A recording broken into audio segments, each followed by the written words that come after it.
السلام عليكم ورحمة الله وبركاته. معنا فيديو جديد النهاردة وهنتكلم زي ما باين من العنوان عن لاعب كرة قدم للصالات فاشل. بس الحلقة دي متقسمة على جزئين، الجزء الأول والجزء الثاني. ليه؟ لأن الحلقة دي فيها كلام كتير جدا، فعشان ما يتمش إهمال الجزء الثاني اللي هو بالمناسبة أهم من الجزء الأول، لا طبعا هو بنفس أهمية الجزء الأول، فعشان نعمل الحلقة على جزئين لازم نتكلم عن كل حاجة تخص الموهوب الساطع الذي يقول إنه ظلم. يعني الناس بتقول إنه اتظلم في الكرة الذهبية والمفروض كان ياخدها، وعلى فكرة ده مش رأي ناس كتير، ده رأي ناس وصحفيين وقنوات رياضية وأندية منافسة. فالكلام كله إن فينيسيوس كان من الممكن أن يتوج بالكرة الذهبية لكنه لم يتوج وتوج بها رودري. بالمناسبة أنا شايف إن رودري لاعب جامد جدا جدا جدا، ورأيي في الكرة الذهبية بقوله لكم في الجزء الثاني مش الجزء الأول. فلو مهتم تعرف قصة حياة فينيسيوس من البداية لحد ما وصل ويتقال عنه أفضل لاعب في العالم، ما تنساش تعمل لايك وشير وسبسكرايب في القناة عشان يوصلك كل جديد. ولو عايز تعرف قصة أي لعيب أي مدرب أي نادي قول لي وانا هقول لك عليها، وقول لي في الكومنتات لو الفيديو عجبك بعد ما تخلصه ولا لا.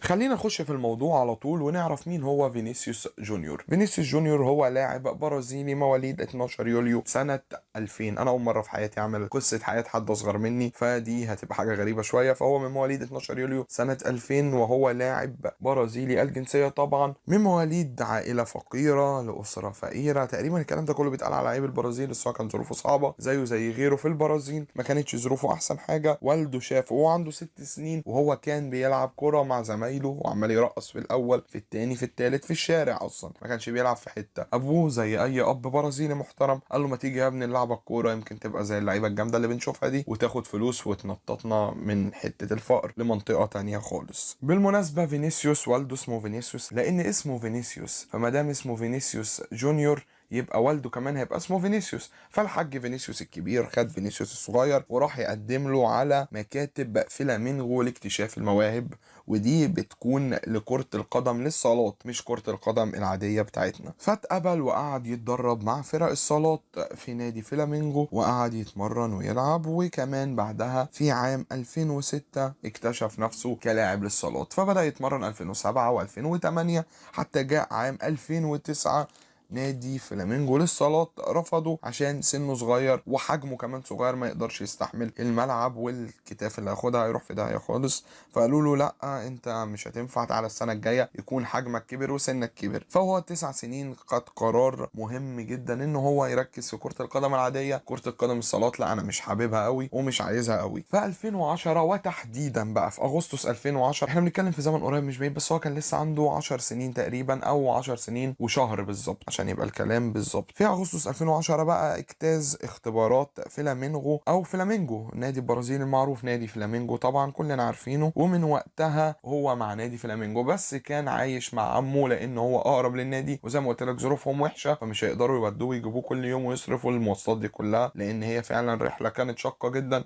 من بيته لنادي فلامينجو. فقعد مع عمه اللي بالمناسبة هو جنب النادي وقرر يعيله او يصرف عليه هو، وكمان النادي كان بتبعت مساعدات لاهله لان هم كانوا اسره فقيره جدا. وفي البرازيل الموضوع ده مشهور شويه، لو لقوا لعيب كويس بيصرفوا على اهله عشان خاطر ينموا موهبته وما يطفش بسبب الماديات او يضطر يشتغل جنب النادي. المهم ان فينيسيوس اجتاز اختبارات كل سنه عادي بسهوله، وكان بيلعب في مراحل الناشئين واظهر مهارات شديده جدا لان هو بالتبعيه لعيب حريف جدا اصلا فينيسيوس جونيور، وكمان كل اللي بيشوفه بيعجب بمهاراته. بس كان عنده مشكله صغيره وهي مشكله التهديف. المهم ان فينيسيوس جونيور بيتم استدعائه للمنتخبات الوطنيه وحقق اول لقب دولي له وهو عنده 14 سنه وشويه في منتخب تحت 15 سنه مع البرازيل. خد الكوبا امريكا وكان تاني هدافين البطوله. وفي 2017 حقق تاني لقب الكوبا امريكا وكان هداف البطوله معاهم، وبرده كسب الكوبا. يعني كده معاه 2 كوبا، كده معاه 2 كوبا. والراجل وصل 2017 وبقى عنده 16 سنه وحوالي 10 شهور او 10 شهور الا 3 ايام كمان،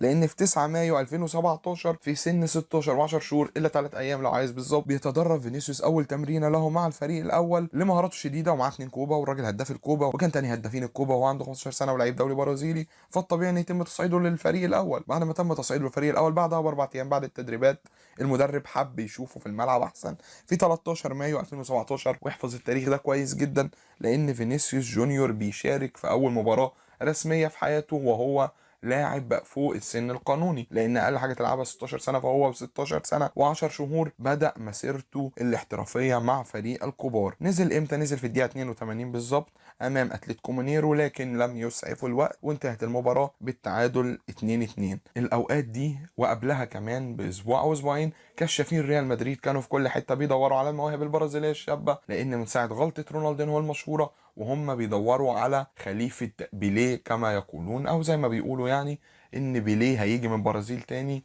واحنا بندور على اي موهوب شاب برازيلي عشان نمضيه. فوقع الاختيار على فينيسيوس لاعب فلامينجو بمبلغ كام بقى؟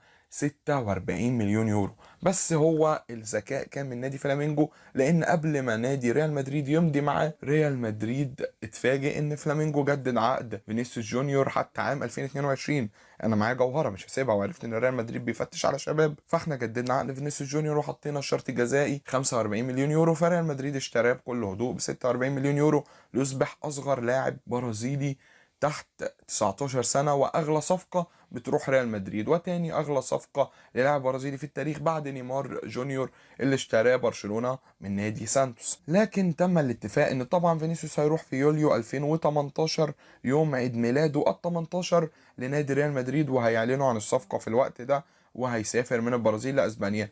بس ليه؟ لأن ده موعد انتقال اللاعبين الدولية، يعني انت مش هتلعب في فريق من بلد تانية الا لما تجتاز ال 18 سنه، لان انت هتعيش لوحدك وهتسافر لوحدك والكلام ده كله، فمش هينفع، او على الاقل ده القانون في اسبانيا اللي لازم كله يعرفه في وقتها. فهيستمر كام سنه مع نادي فلامينجو لحد ما يروح ريال مدريد. ففي 11 يونيو بعديها بشهر بقى خلاص الراجل بقى يلعب في ريال مدريد، لعب اول مباراه اساسيه امام نادي افاي في الدوري البرازيلي، ولعب 68 دقيقه بس ما سعفوش الحظ ولم يسجل اي هدف برضه. لياتي تاريخ 10 اغسطس او 10/8 2017 كان موعد اول هدف لفينيسيوس جونيور. فينيسيوس جونيور لاعب نادي بالاستينو، نادي بالاستينو التشيلي المعروف اللي طبعا كلنا بنحبه، والسبب موجود قدامك في الصور ومش هوضح اكتر من كده، في بطولة كوبا سودا امريكانا، وسجل الهدف الخامس، وساعتها نادي فلامينجو كسب 5-0 ضد نادي بالاستينو. بعدها بتسع ايام سجل فينيسيوس اول هدف ليه في الدوري امام نادي جوانينسي بعد ما لعب 90 دقيقة كاملة، وده اول مباراة يلعب فيها 90 دقيقة كاملة. وبالمناسبة المباراة خلصت 2-0 وهو سجل مش هدف واحد، لا سجل الهدفين. بس في مشكلة مهمة جدا، ان اللاعب ده مش عارف يسجل، اللاعب ده ما بيحطش اجوان بسهولة، اللاعب يعمل كل حاجة في الملعب بس الاجوان مش راضية تيجي، لدرجة انه مسجل 11 هدف بس مع 50 مشاركة مع نادي فلامينجو. طب انت لعيب جامد جدا ما بتجيبش معانا اجوان ليه؟ يا اخي انت لعيب اسطوري بترقص الناس كلها، حط الكوره في الجون. انت رايح ريال مدريد ازاي وانت جايب 11 جون بس في 50 مباراه؟ يعني ده مش منطقي. انت المفروض تتألق مع ريال مدريد، انت هتروح ازاي بمعدل التهديف القليل ده؟ فلو عايز تعرف هيعمل ايه في ريال مدريد بقى، وانت اكيد عارف طبعا ايه اللي بيحصل في ريال مدريد وقوانينه الصارمه، وكيف تحول من لاعب بيضيع فرص كتيره جدا لماكينه اهداف واسيستات ومؤثر، ويعتبر رجل ريال مدريد الاول، او كما يقولون خليفه كريستيانو رونالدو شخصيا. هنعرف في الجزء الثاني سوا، وما تنساش تعمل لايك وشير وسبسكرايب في القناه عشان يوصلك كل جديد، واستنى مننا حلقه فينيسيوس جونيور الجزء الثاني، والسلام عليكم.